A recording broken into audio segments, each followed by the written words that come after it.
Thank you, Ms. Clever.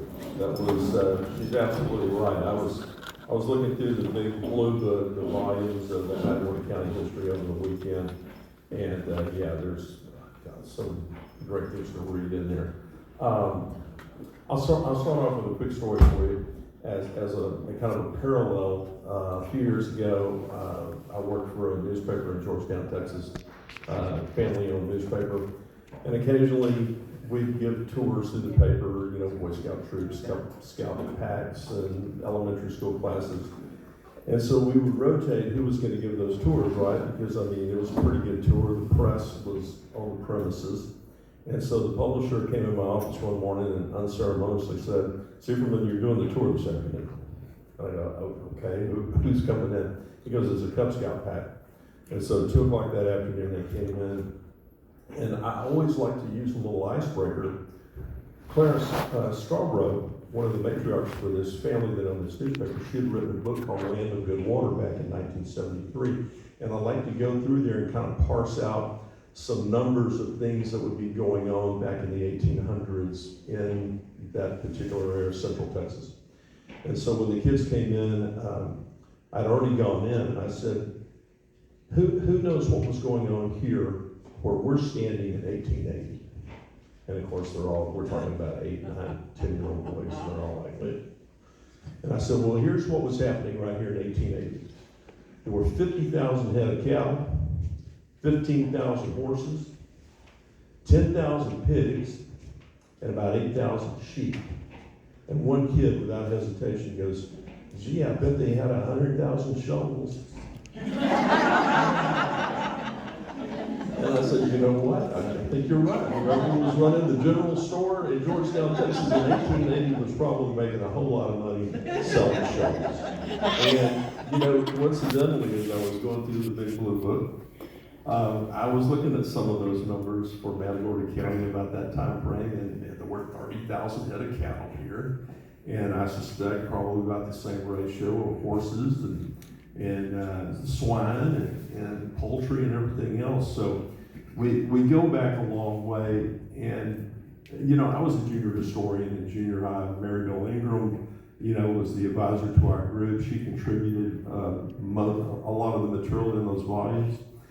And so I was really immersed in that at an early age here. You know, my parents, we moved here when I was in the 3rd grade from far northeast Texas up in Lamar County. Got down here, Dad was a DPS trooper, state sent us here. And then I spent 3 summers over at the Baptist encampment through my church in Bay City, and we came down for the boat races and just loved it down here. However, we did get here just in time for Hurricane Beulah, which we hadn't planned on, so we had to turn right back around and hightail it up to Paris, Texas. But so I considered growing up here, having been here since 3rd grade. This is home. This is where, you know, went to school and did everything here. So look again at how beautiful this county is. Everything that we have. We're one of the original 23 counties that was in the Republic of Texas. Again, back to Stephen F. Austin that I mentioned earlier. Him being the original economic developer of Matagorda County, probably the state, as the father of Texas. But when as he was called an impresario, I think that in Spanish that means entrepreneur. So he essentially was a developer. And so fast forward up to the Civil War, and right after the Civil War, the advent of the cattle industry across this state, and the Chisholm Trail, cattle going all the way up through the high plains. And then shortly after that, you've got the advent of the rice industry around the turn of the century here in this county. And, you know, Ms. Clever had noted some things that were going on around here at the turn of the century.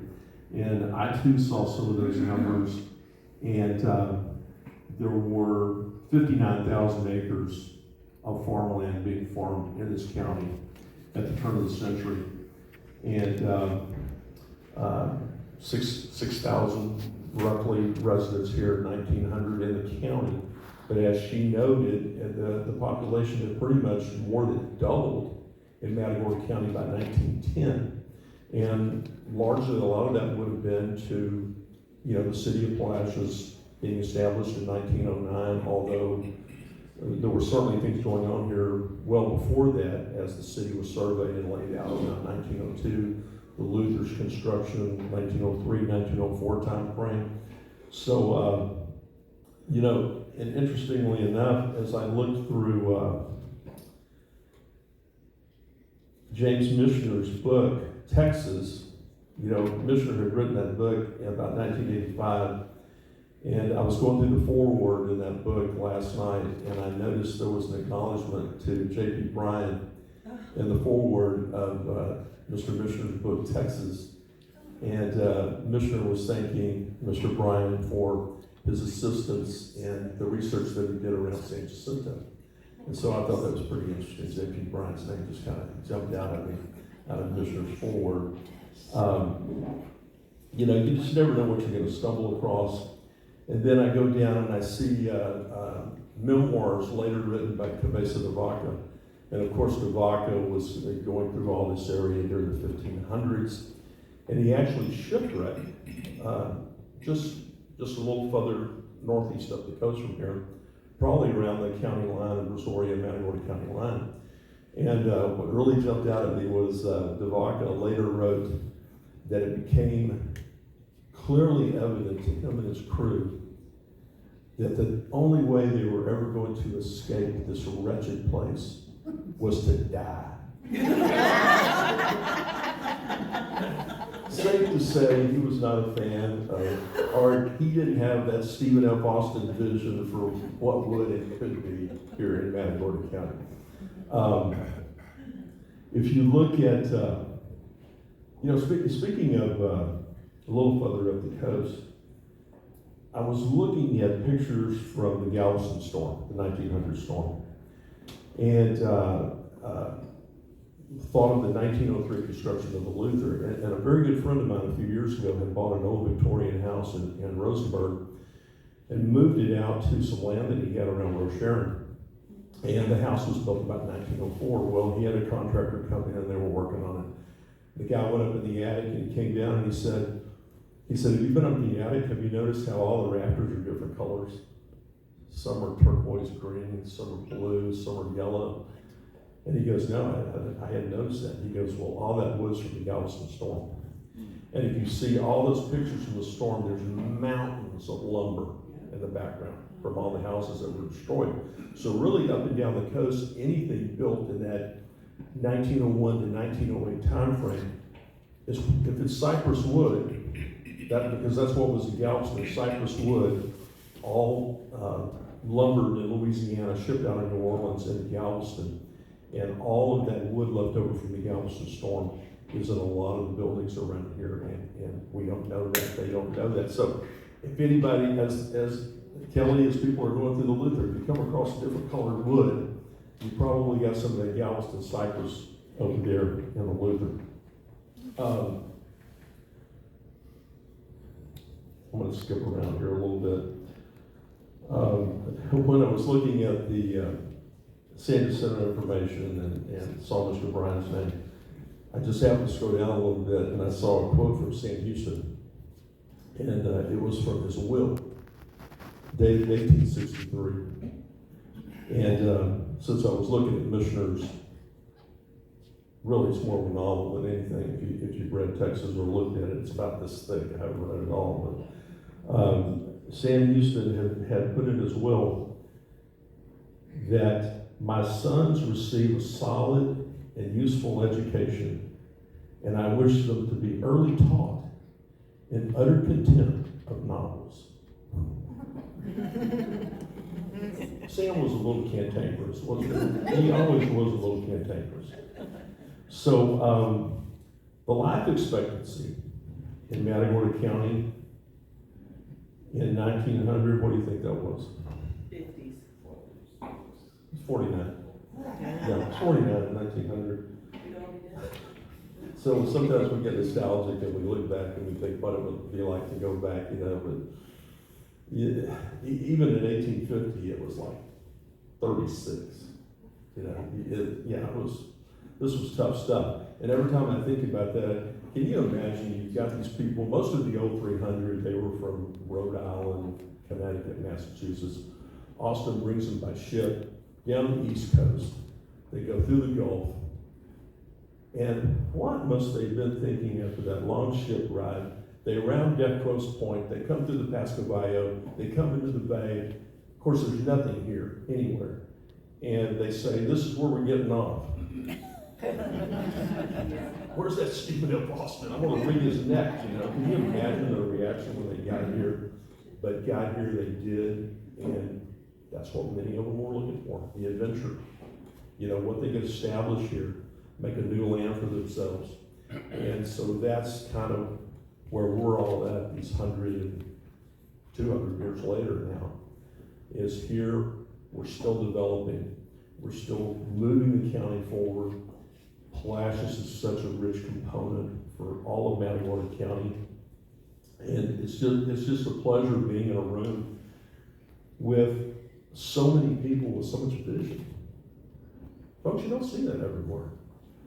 I know, I go to all these judges' conferences and I probably talk to half the county judges in the state, 254 counties, I probably talk to half of them. And you don't find the kind of cooperation, the simpatico, that thought that there's something better for the citizens of our county that we can all work toward together and build up our base.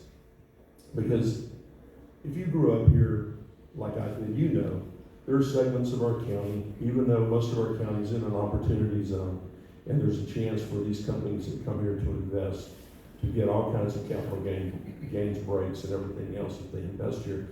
But you and I know there are segments of this county, the least of these, that have not had the opportunities that we'd like to present for them. And that, for me, that's very important, is to make sure everybody's got that opportunity. Now, the opportunity's there, what they do with it, that's on them. But we can create the opportunity, just like we did with the youth leadership class that I advised. We've got all our high school seniors from the state, from the county. We want them to come back here. We want them to be a part of everything that's going on here.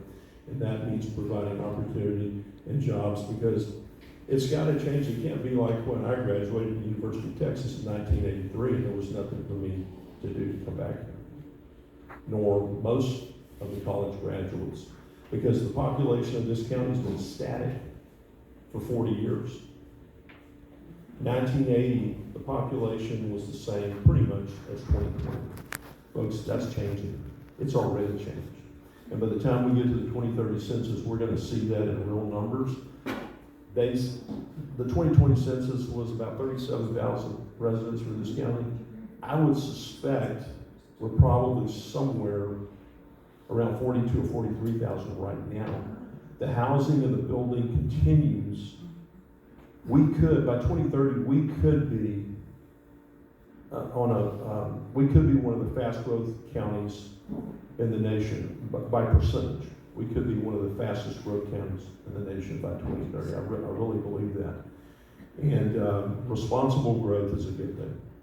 Not growth for growth's sake, but responsible growth in how we do it. We want to increase that opportunity for everybody. I love what I see going on with the Luther. I enjoyed the tour that I took there last week. Of course, over the course of my high school, college, and past days, I've stayed at the Luther several times, loved it. Back in the day, I always envisioned one day I'd have enough money to retire and sit up on the little penthouse deck up there and write a great American novel. Right? That was the perfect place, looking down out across the bay. That was what I always dreamed of. I don't have anything else in my notes. Do you want me to take questions? Well, we'll take questions at the end. So, thank you.